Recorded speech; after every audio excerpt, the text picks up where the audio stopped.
যুক্তরাষ্ট্রের প্রধান বিমানবন্দরগুলোতে অভিবাসন ও শুল্ক প্রয়োগকারী সংস্থা আইসিইর সদস্য মোতায়েনের ঘোষণা দিয়েছেন মার্কিন president Donald Trump.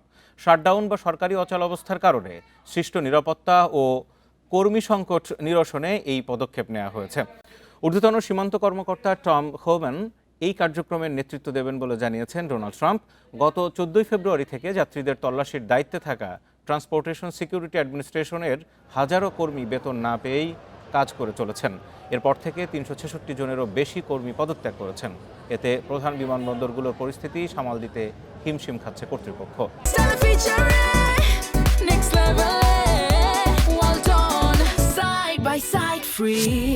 Department of homeland সিকিউরিটির জন্য কংগ্রেসের তহবিল নবায়নের ব্যর্থতার কারণেই এই সংকট তৈরি হয়েছে।